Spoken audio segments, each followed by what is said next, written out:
नमस्कार साथियों, स्वागत है आपका हमारे YouTube चैनल पर। आज हम एक ऐसी खबर पर बात करने वाले हैं जिसे सुनकर शायद आपको यकीन ना हो, लेकिन ये 100% सच बात है दोस्तों, और सरकार की इफिशियंसी और प्लानिंग का एक बेहतरीन उदाहरण है। दोस्तों, अक्टूबर 2025 में केंद्र सरकार ने सिर्फ कचरा और स्क्रैप बेचकर 800 करोड़ रुपए की कमाई की। जी हाँ, आपने बिल्कुल सही सुना। पुरानी फाइलें, टूटे फर्नीचर, पुराने कंप्यूटर, ई वेस्ट और कबाड़ बेचकर सरकार ने इतनी कमाई कर ली कि वो चंद्रयान 3 के पूरे बजट 615 करोड़ से भी ज्यादा है। मतलब सरकारी स्क्रैप की कीमत अब स्पेस मिशन को भी पीछे छोड़ने लगी है। आप सोच रहे होंगे आखिर ऐसा कैसे हुआ, कौन सा मॉडल अपनाया गया, सरकार ने ये काम कब और कैसे किया, और सिर्फ कबाड़ बेचकर कैसे संभव हो सकता है। तो आज के इस वीडियो में हम पूरे विस्तार से समझेंगे आखिर स्पेशल कैंपेनिंग 5.0 क्या था, इसमें क्या टारगेट थे, क्या उपलब्धियां रही और इसका भारत पर क्या असर पड़ेगा। वीडियो को लास्ट तक जरूर देखिएगा, क्योंकि ये समझना बहुत जरूरी है कि ये सिर्फ स्क्रैप सेल नहीं थी, ये एक मैसिव गवर्नेंस रिफॉर्म था, जिसकी वजह से आने वाले समय में सरकारी कामकाज में बहुत बड़ा बदलाव देखने को मिल सकता है। साथियों, सबसे पहले बात करते हैं स्पेशल कैंपेनिंग 5.0 आखिर क्या था। यह अभियान 2 अक्टूबर 2025 से 31 अक्टूबर 2025 तक देश भर के सरकारी मंत्रालयों, विभागों, फील्ड ऑफिसों और यहां तक कि विदेशों में स्थित भारतीय मिशनों में भी चलाया गया। इस अभियान का उद्देश्य था cleanliness, office efficiency, file management, public governance, redressal और वेस्ट टू वेल्थ मॉडल को बढ़ावा देना। Department of administrative reform and public grievance यानी DAR एंड PG इस पूरे विभाग का नोडल विभाग था। अब बात आती है सबसे बड़े सवाल की, जो सवाल है 800 करोड़ की कमाई आखिर कैसे हुई, वो भी कबाड़ बेचकर। साथियों, पूरे देश में लगभग 11.58 लाख सरकारी ऑफिसों ने इस कैंपेन में हिस्सा लिया।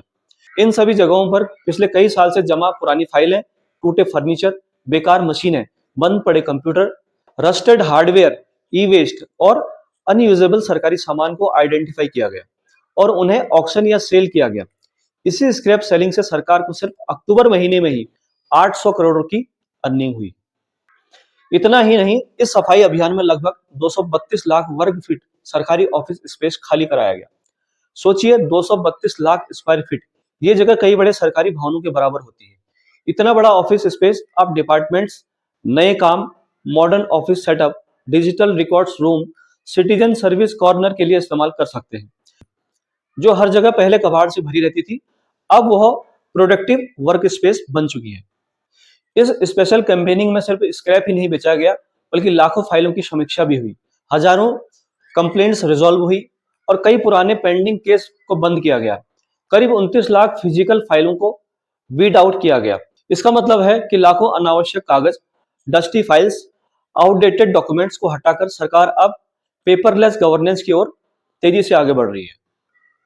अब यहां आप ध्यान दीजिए, यह सिर्फ सफाई नहीं है दोस्तों, यह है वेस्ट टू वेल्थ ट्रांसफॉर्मेशन।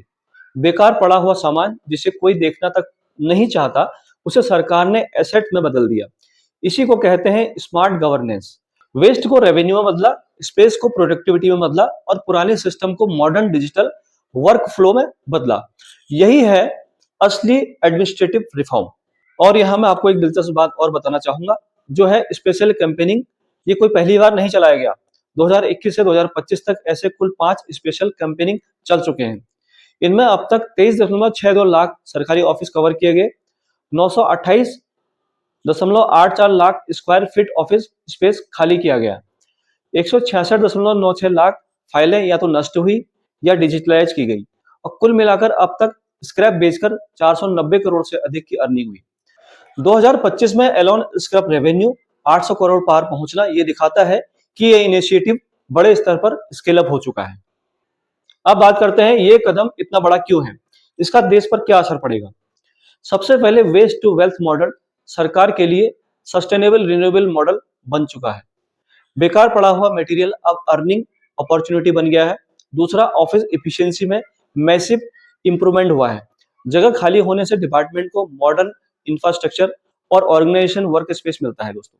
तीसरा, डिजिटल शिफ्ट बड़ा फायदा है।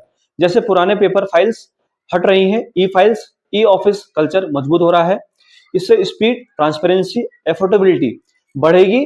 चौथा, इन्वायरमेंटल बेनिफिट भी है इसके, खासकर ई वेस्ट का साइंटिफिक डिस्पोजल होने से पॉल्यूशन कंट्रोल और रिसाइकलिंग को बूस्ट मिलता है। साथियों, हर बड़े अभियान की तरह इसमें भी कुछ चैलेंजेस हैं जिन्हें समझना जरूरी है। क्या सभी मंत्रालयों में ऑक्शन पूरी तरह से ट्रांसपेरेंट हो? क्या ई वेस्ट डिस्पोजल साइंटिफिकली और सेफ्टली किया गया हो?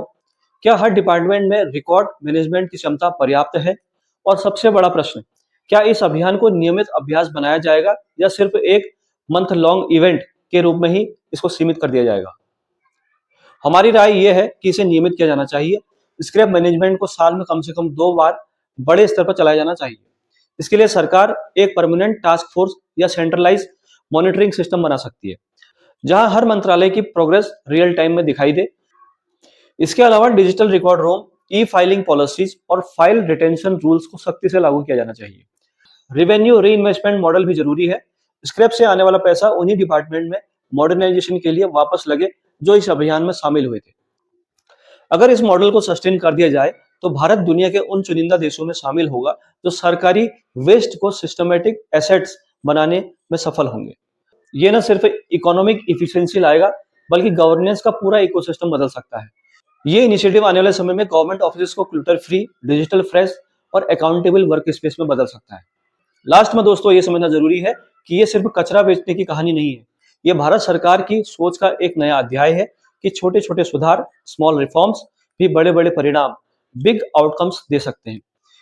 ये रेवेन्यू अर्निंग से ज्यादा माइंडसेट चेंजिंग कैंपेनिंग है और इसे अगर लगातार चलाया जाए तो आने वाले वर्षों में सरकारी कार्यप्रणाली यानी कि गवर्नमेंट फंक्शनिंग और भी इफेक्टिव, ट्रांसपेरेंट और डिजिटल बन जाएगी। साथियों, उम्मीद है आपको ये पूरा विश्लेषण पसंद आया होगा। अगर आप चाहें तो ऐसे ही इंफॉर्मेटिव वीडियोस मैं लाते रहता हूं, तो मेरे चैनल को आप सब्सक्राइब कर सकते हैं। वीडियो को लाइक और शेयर करना ना भूलें। नीचे कमेंट में जरूर बताएं कि क्या आपको लगता है कि सरकार को स्क्रैप मैनेजमेंट को रेगुलर प्रैक्टिस बनाना चाहिए और आपको इस अभियान का कौन सा हिस्सा सबसे इम्पैक्टफुल लगा। धन्यवाद दोस्तों, मिलते हैं अगले वीडियो में एक और इन्फॉर्मेटिव टॉपिक के साथ। तब तक के लिए नमस्कार, वंदे मातरम।